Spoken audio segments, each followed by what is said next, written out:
Fala pessoal, tudo bem com vocês? Vamos trabalhar aí com o mapa de cálculo diferencial e integral 2, tá?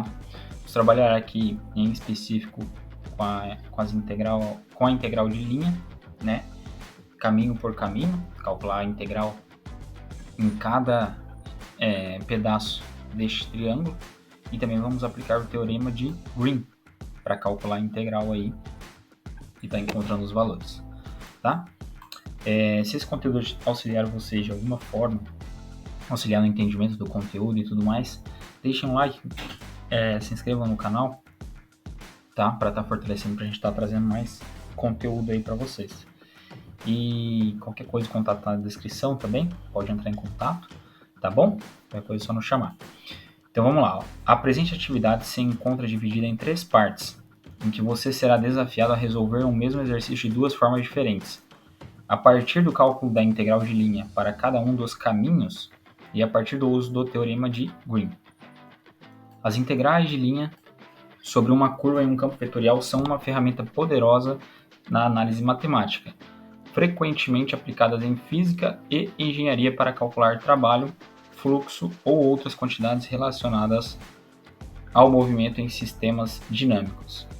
Quando consideramos um campo vetorial ao longo de uma curva em um plano bidimensional, por exemplo, as integrais de linha nos permitem calcular como o campo se comporta ao longo dessa curva específica. O teorema de Green, formulado por George Green em 1828, estabelece uma relação fundamental entre integrais de linha e integrais duplas sobre uma região plana no plano XY. Em essência, o teorema de Green nos permite relacionar o comportamento local de um campo vetorial ao longo de uma curva fechada com o comportamento global desse campo dentro da região limitada por essa curva. Vamos à atividade.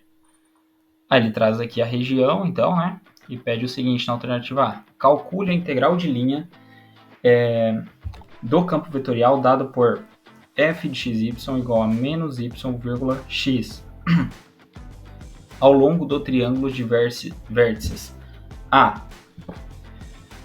Deixa eu deixar mais nítido aqui, onde é que estão essas demarcações, ó. Então o A está bem apagado aqui. O A1 e 1, né? A1 e 1 está aqui. Deixa eu tirar aqui borda preenchimento. B, menos 1 para x e 1 para y.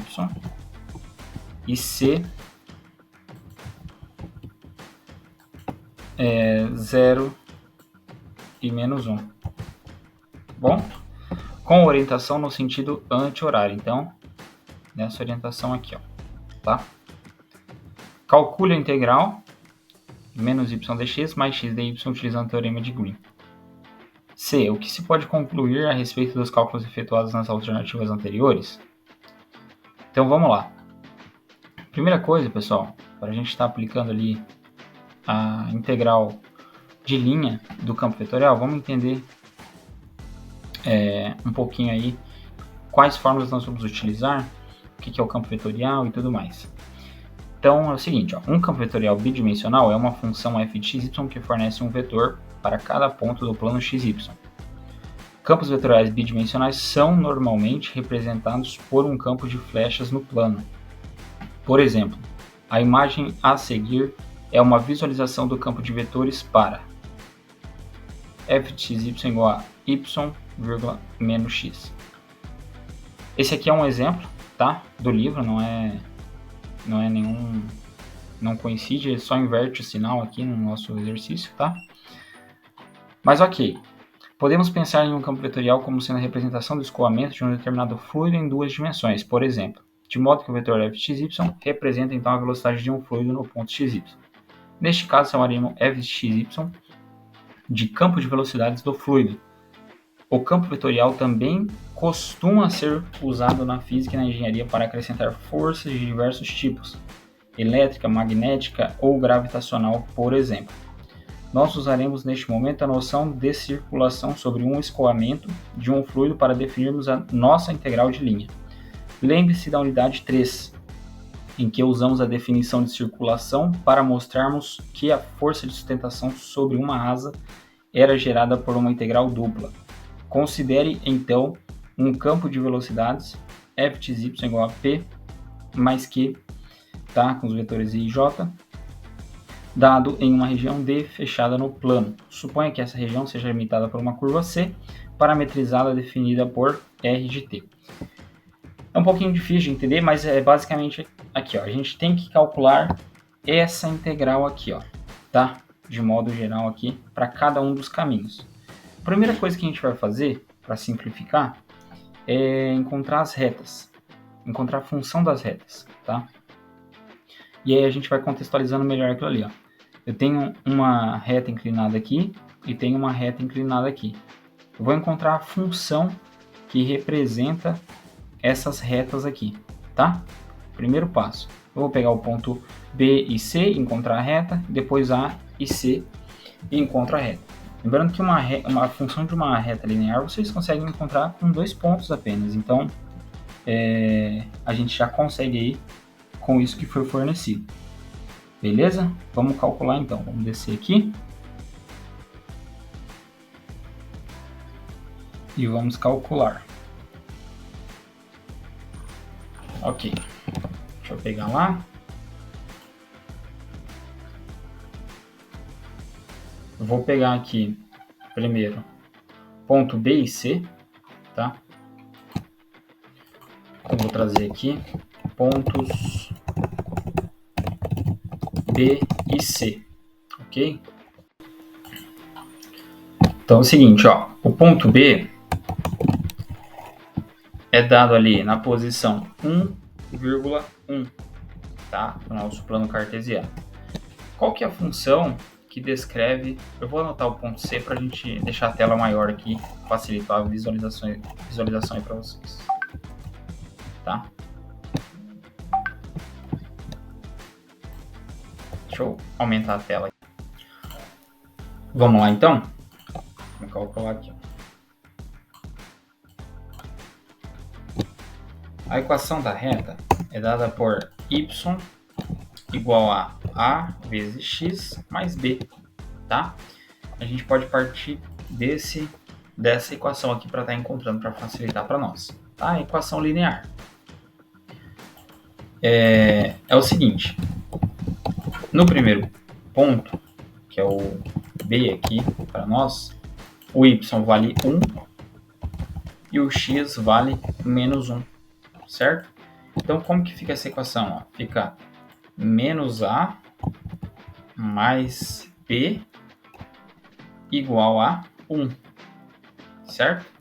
Se eu passar o A para esse lado aqui e o 1 para cá, é só inverter os sinais deles. Eu vou isolar o A, tá?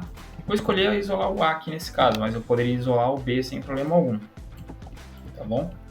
Então vai ficar A igual a B menos 1. Pronto, simplifiquei aqui. O máximo que eu poderia simplificar, posso ir para a próxima equação, tá? Novamente, pego a função linear.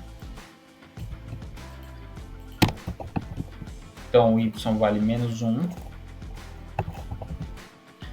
O x, nesse caso, vale 0. O b, então, é igual a menos 1. Beleza? Show! O b sendo menos 1, eu consigo encontrar o valor de a. Então, ó, encontrando o valor de a. Se eu substituir aqui b igual a menos 1, vai ficar a igual a menos 1, menos 1, a igual a menos 2.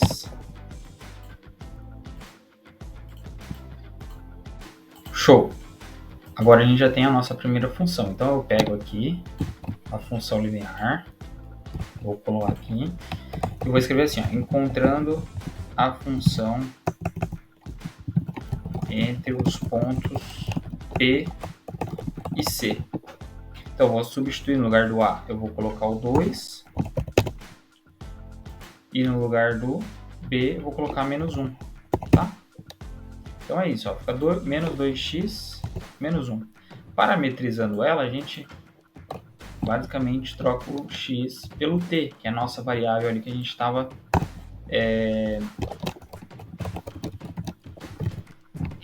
contextualizando, tá? Vai ficar em função de t por conta da parametrização que nós vamos fazer, tá? Já adiantando. Vamos encontrar então a função entre os pontos A e C, tá? Então vamos lá também aplicar a mesma ideia para os pontos A e C. Então eu vou pegar aqui, novamente, ponto A é igual a 1,1, ponto B é igual a menos 1, ponto C, né? A gente não vai precisar fazer, só vou colocar aqui por questão de organização, não vai precisar calcular porque a gente já... Então só vou pegar aqui novamente.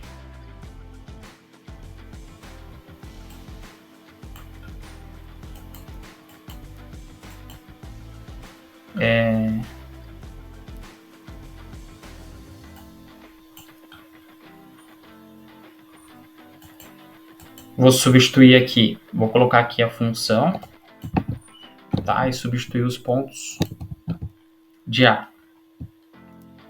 Como que vai ficar aqui para nós, então? 1 no lugar de Y, 1 no lugar de X, tá? Então isso aqui vai ficar A mais B igual a 1, né? A gente viu que através, isolando aqui, né, vai ficar A igual a 1 menos B, tá? Isolando e simplificando. A gente viu que... Vou repetir aqui novamente para o C, tá? Mas B aqui vai ser igual a menos 1. Aí a gente substitui também, tá? Menos 1, A vezes 0, então vai ficar B igual a menos 1. Certo? Tá aqui então. Show! Agora, substituindo B. Vou escrever assim, substituindo B e encontrando A. Então aqui na função do A, eu vou substituir o nosso B.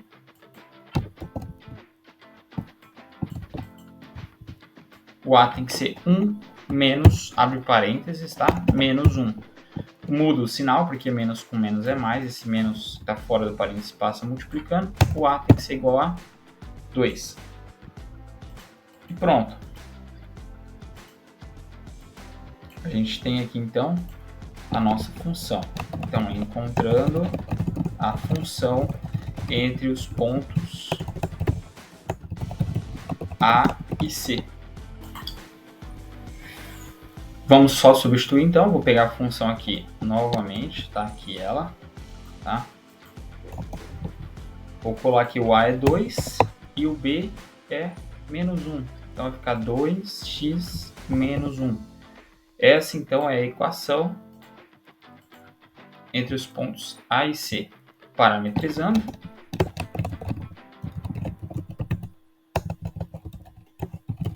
No lugar de x, eu vou colocar o t.